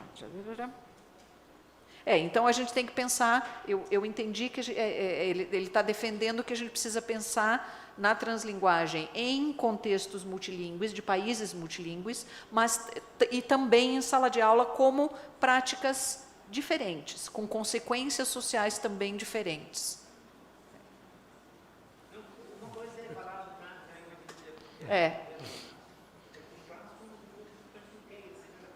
Isso. Uma coisa na sala de aula, outra coisa nesses contextos. Now, you just can't carry over your general notions about translanguaging into classroom. That's what I think. The classroom has its own demands and, all kinds of things. Yes. Ok, obrigado. But yes, we're moving on. Also. Então pode falar, Júlia. Yes. Só levanta a mão assim, só para o pessoal te ver. Pronto, acho que deu. Yeah, let's try and get some more of these questions. Yes, please. I think you press. Agora foi. Acho que é uma coisa que eu estava pensando sobre essa questão de assessment, né? Sendo uma professora de escola de línguas particular e de colégio particular também, acho que a gente, essa coisa de fazer o assessment, ela já acontece de uma forma assim, não sei se seria de uma forma translingual, né? Mas assim, a gente já tem certos acordos aqui no Brasil que eles não são iguais, por exemplo, lá fora, né? Acho que as preposições é o caso mais claro, né? Que o peso das preposições para testes, assessments internacionais, ele é muito maior do que o peso para uso das preposições aqui em inglês, por exemplo, né? Se CAE é um exemplo disso, você perde, tipo, o mínimo de pontos por errar uma preposição, enquanto que, assim, no CAE, né, o Cambridge Assessment e o TOEFL e IELTS, dependendo da resposta que você marca, você baixa muito sua pontuação, né? Então, acho que a gente tem meios de informalmente, né, ou coletivamente, fazer essas guidelines assim para entender os nossos contextos. Eu acho que isso é um caminho que não se foi feito até hoje, né? Mas que a gente de certa forma já faz, né? A gente não prepara o aluno de inglês aqui no Brasil pensando que ele vai cair lá na metrópole e se ele não fizer o teste de inglês, ele não vai sair bem, né? Então a gente prepara ele para várias outras coisas, assim, que eu acho que a gente pode trabalhar. É um trabalho que talvez não houve tantas respostas diretas, porque a gente ainda tem que unir todo mundo e pensar uma forma de fazer os nossos próprios assessments. E você pensar nas faculdades também. A UFMG, por exemplo, ela te pede para responder em português um texto em inglês, né? E aí você tira uma nota. E isso é válido para as outras universidades também. Daqui de lá da UFMG para fora você consegue intercâmbio, né? Então não é uma barreira, de novo, mais uma vez, sobre, né? Será que ele está falando com as colocações corretas, a assertividade, a acuracia máxima e tal? In English, basically. I think it's okay because you're. She's just saying that we have local markers of assessment, that take into account what is relevant locally, basically. I think that was a much more useful for answer her. Yeah. to that question than mine. So thank you. Don't be so generous. Thank you. Nós temos 10 minutos. We only have 10 minutes left and 3 or 4 questions over there. So. Eu queria fazer uma colaboração, na verdade, porque era para ter falado um pouco antes, só que outras pessoas foram na frente, sobre eu acho que a gente tem uma coisa muito prática, muito importante da língua portuguesa para a língua inglesa, né? Que eu acho que é um debate que está em abstrato sobre o que é possível ensinar ou não nas escolas quando se tem a dizer sobre tolerância de pessoas trans, né? O meu primeiro trabalho apresentado aqui na GILAC foi justamente a argumentação, usando também o trabalho de Pennycook, de Bloom e outras pessoas, para mostrar que, né, tem que ser crítica, tem que ir atrás da transinclusividade também dentro da sala de aula, e uma forma que a gente tem isso, que o debate em abstrato ele já é perdido pelo reacionarismo, né? Eles já veem que a lei não é inconstitucional porque o Brasil é um país à frente do seu tempo. Ele é um país de direito extremamente liberal, e o liberalismo ele entende essas individualidades, né? Então a gente já está num discurso abstrato e assim legalista a favor nosso, então eles meio que já deram isso perdido. Agora existe um debate muito grande, né, sobre o estrutural que vem da língua. E eu acho que numa perspectiva translinguística, numa perspectiva do português para o inglês, a gente também tem a estrutura a nosso favor, de uma forma que os cursos, principalmente, não explicam isso, e a gente deveria voltar a explicar que a língua do inglês ela é pouquíssimo demarcada de gênero, né? A gente tem essa ensino. E aí o meu primeiro pôster aqui foi justamente mostrando como fazer uma aula de pronomes pessoais de forma transinclusiva, ou não só necessariamente, a gente não usou essa palavra transinclusiva, é de uma forma inclusiva geral, porque existe também o debate assim que se tem mais mulheres do que homens numa plateia, a gente vai falar que os doutores, né, assim, não é só sobre pessoas trans. Então acho que a gente tem uma estrutura linguística do inglês, e que se a gente mistura com a de português a gente consegue respostas mais concretas e diretas, né? E de abolir essa coisa de olhar pro textbook brasileiro, né? Que vai estar lá mulher, meninas, she is, não sei o que lá, aí vai homens, não sei o que lá, he is, aí já tá homens e meninos e tal, they are, e a gente esquece o singular they, por exemplo, que é possível, né? Assim, eu acho que a gente de fato não entrega todo o conhecimento que a gente poderia estar entregando, né? De o aluno pensar que não existe o bachelor e a bachelorette, eles não são equivalências na língua, né? E dali eu acho que é uma coisa não só ideológica e de inclusividade, mas é também uma coisa que, no inglês especificamente, seria muito importante a gente estar ensinando com essa liberdade, assim, de ter que não se conformar com a língua e por uma moral brasileira, né? Uma moral brasileira de falar que o que é feminino, o que é masculino, e por assim a gente vai ser, né?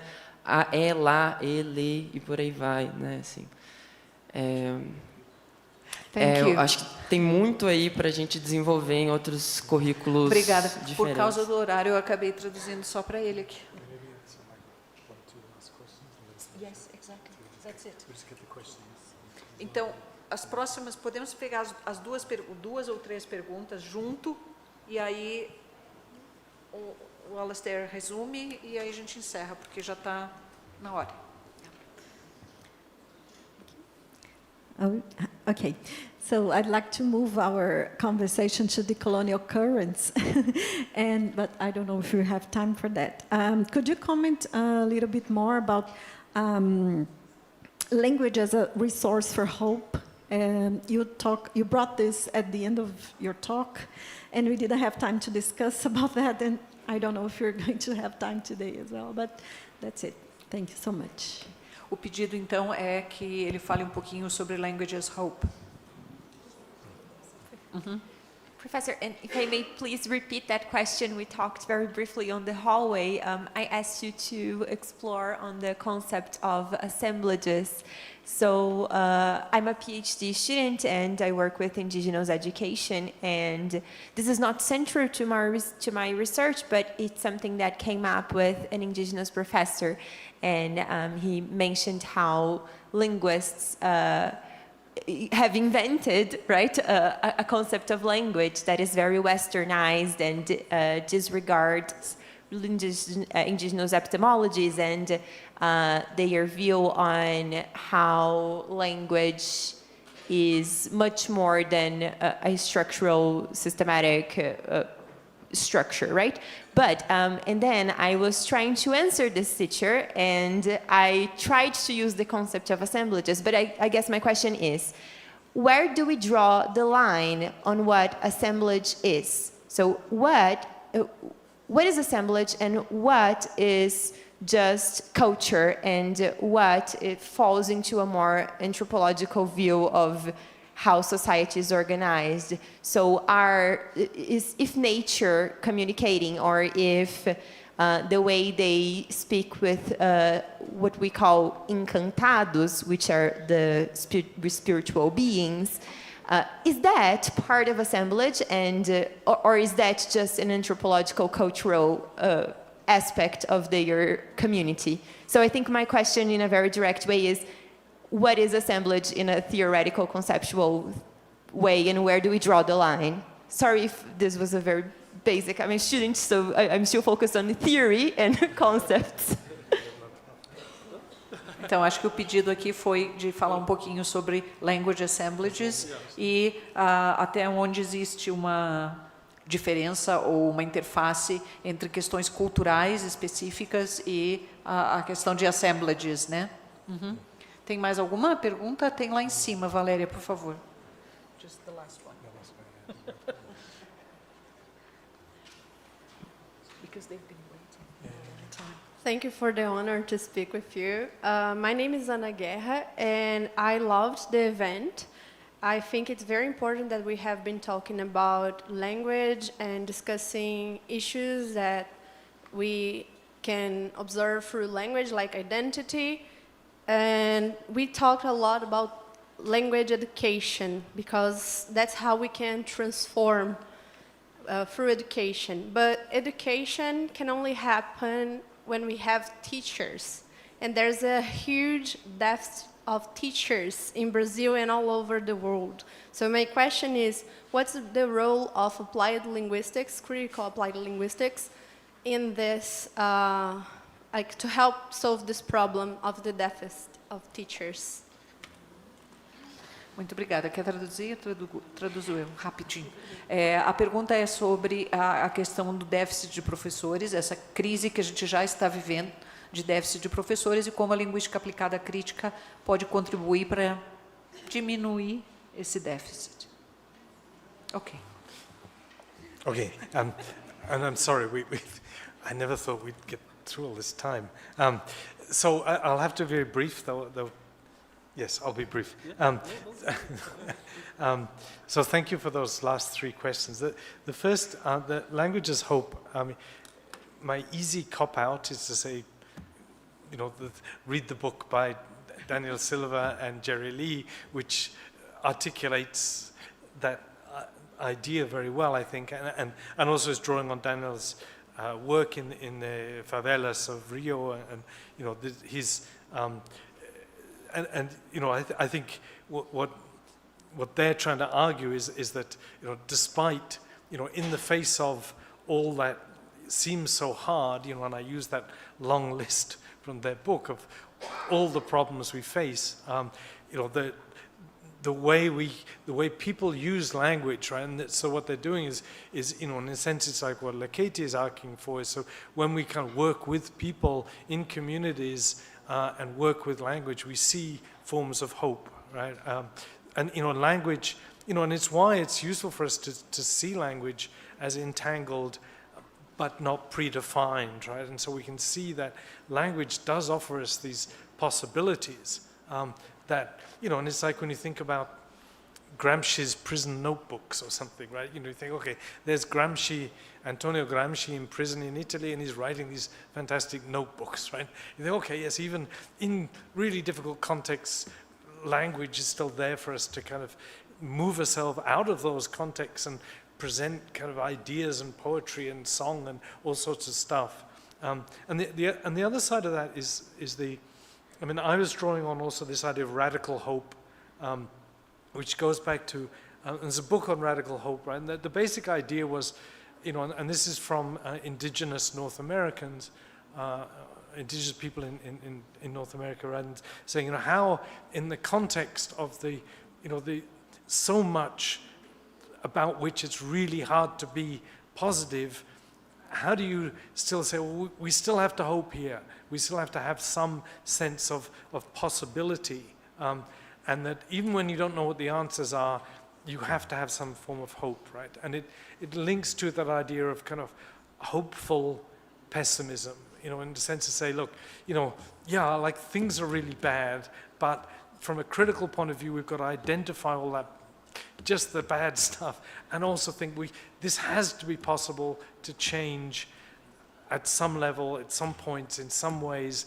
otherwise we may as well give up, right? And so it's that sense of radical hope, and language is a very crucial part of that. And as critical applied linguistics, we're central to showing how that can operate. So, but Silva and Lee's book is great on that. So the assemblages, the limits on assemblages, that's really hard. So for me, the idea of assemblage is very useful in a way because of its flexibility, right? It's not particularly defined.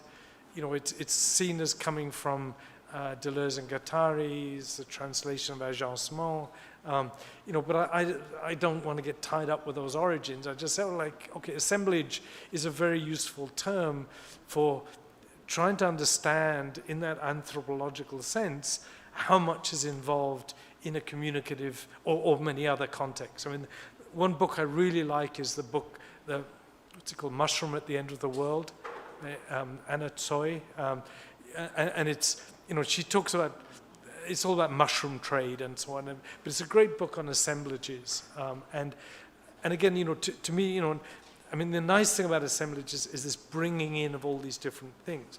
The problem, of course, is we get too much, right? You say, okay, I mean, you end up with your question, like, where do we draw the line? And by and large, I want to say, let's not draw a line, let's be open. An assemblage can be everything, but we need to also be real and say, okay, I need to kind of not try and do everything, or I won't be able to move forward, in a sense. But it's the same problem as ethnography in a way, right? It's like, where does your ethnographic project end? Well, it kind of never does, right? Because you think, okay, I want to include this and that and that. And I think, I mean, the things you mentioned, such as, when you're looking at indigenous languages, and the fact that people working with those languages also see, bird sounds and rivers and, creatures, jaguars, and trees. There's the book by Cohn, K-O-H-N, How Forests Think, I think, and again, working with indigenous people, I think in Colombia. And I think the point with an assemblage is to say, well, let's at least be open to all of that. We can say, this is language, and language, what we need to get away from is that weird invention of language as this very limited set of grammatical and structures and vocabulary. To say language can be drawn much more widely.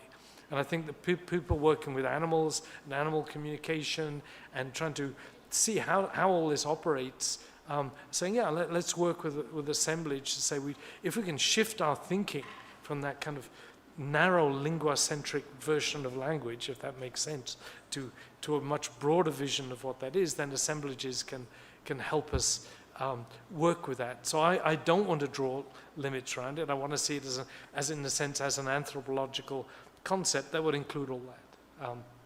We can talk more in the corridor again. And the third one, yeah, the dearth of the lack of teachers. I mean, again, you said how can critical applied linguistics deal with this? I mean, that's a tough one because you're right. I mean, we don't have language education. We can do it without teachers, but we do kind of need teachers. And the problem is we're not paying our teachers, right? I mean, we don't pay the teachers enough. We've somehow made teaching, it become a kind of a profession for women because it's poorly paid. And we need to get away from believing when governments say, we don't have enough money. It's okay, we've got enough for the military, but, education and health, we're kind of, we're a bit short of cash. You think, actually, globally, we could afford this. We can afford to educate people, we can afford to feed people, we can afford to give people adequate health care, and we should be able to make that free, right? And the question is how, by and large, we should get rid of the governments that don't understand that and work towards a kind of more socialist idea where we provide free education, or and at least pay our teachers an adequate wage, then we'd have lots of teachers if we paid them, and so that's my only answer. Pay our teachers, because without that, people aren't going to take up teaching. It's a noble profession. We could do better to educate people about how nice, how interesting, how rewarding. All of us are probably are teachers, right? And it's a wonderful thing to do. It's just not always. It doesn't mean you're that wealthy at the end of your career, right? But and if we could also have a more positive image of teaching, possibly through media and other things, that might be another way to do this. But I think basically, reinvest in education and health and other things. So it's we have the teachers. That's my best solution to that. So after that, Alastair Pennycook as candidate of the teachers for the associations. You are elected. You're elected. Let's vote for him. Well, Paulo Freire as Minister of Education at some point. This is a good time. Ok. Muitíssimo obrigada, especialmente a quem colaborou me ajudando nas traduções, agradeço imensamente. Obrigada pelas perguntas, bem instigantes, eu acho, very, enticing questions. Yeah, this was great. E acho que vamos, without much ado, vamos para o intervalo e depois a gente se reúne aqui novamente. Obrigada, Alastair. Obrigada, Kleber. E obrigada a todas e todos.